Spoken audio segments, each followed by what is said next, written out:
Au début de la Seconde Guerre mondiale, la jeune République d'Irlande déclare sa neutralité en septembre 1939, de peur du retour de la domination coloniale de Londres. 80 000 Irlandais, dont 5 000 militaires, s'engagent dans l'armée anglaise pour combattre le nazisme. À leur retour, ils seront jugés de traîtres par la population et le gouvernement. Cette vidéo ne raconte pas leur histoire. Ah bah non, ça c'est clair. Hein. Le titre c'est Irish Coffee, c'est pas la guerre. Bien que l'introduction est réelle. C'est un vrai fait historique de l'Irlande. Bon bref, c'est un autre sujet. Bienvenue dans l'aventure.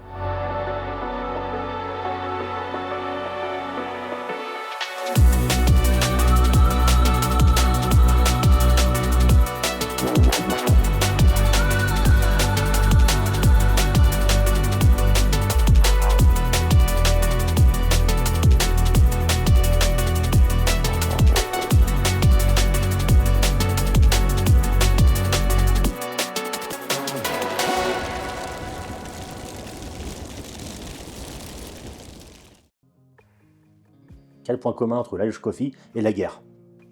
La date, tout simplement, parce que même sans la guerre, l'Irish Coffee existerait.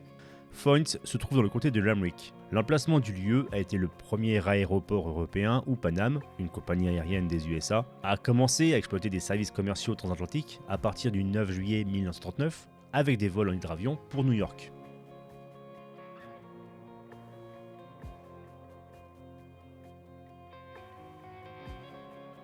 Brandon O'Regan a ouvert un restaurant et un café dans le terminal de Foynes.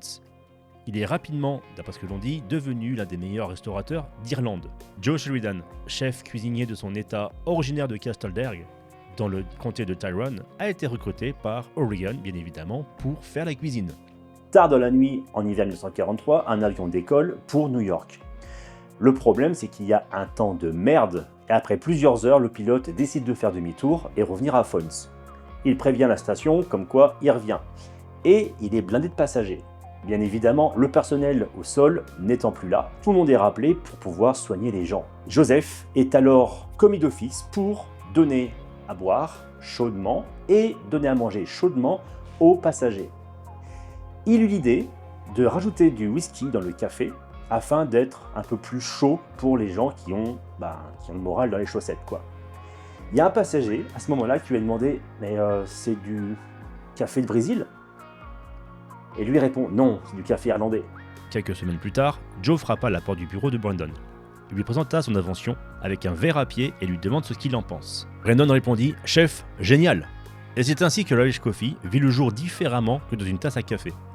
Il sera servi ainsi jusqu'à la fermeture du terminal en 1945 pour être déplacé à l'aéroport actuel de Shannon, où Joe continuera à servir sa boisson de prestige.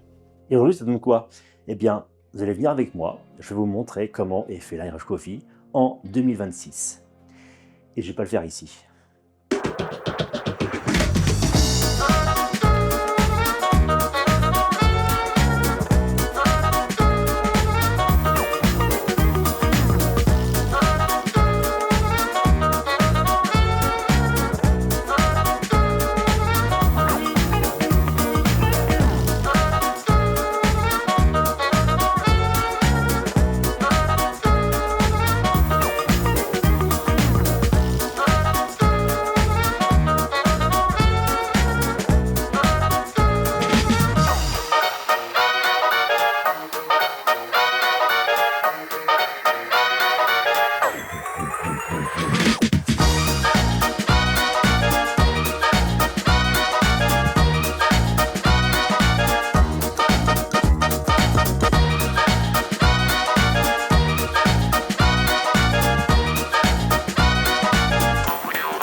Deux pour un.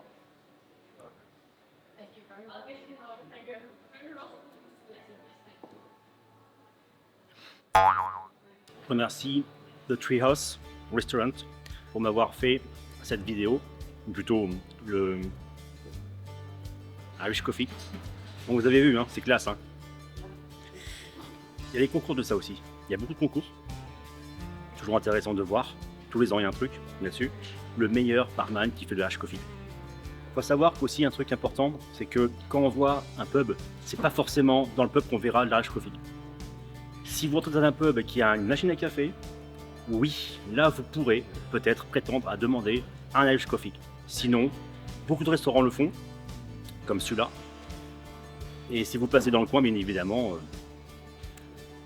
venez faire un tour ici parce que non seulement on mange bien, on boit bien. Après, forcément, c'est pas pour tous les revenus, je vous le dis. En fait, j'ai demandé à faire une promotion vidéo pour moi, pour mon portfolio. Donc, bien évidemment, en contrepartie, une petite pub pour eux. C'est gratuit, donnant-donnant. Voilà.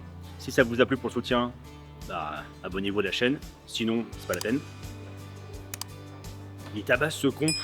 Putain. J'en ai 2 à boire. J'en ai 2 à boire et j'ai pas encore mangé. Allez, à la prochaine.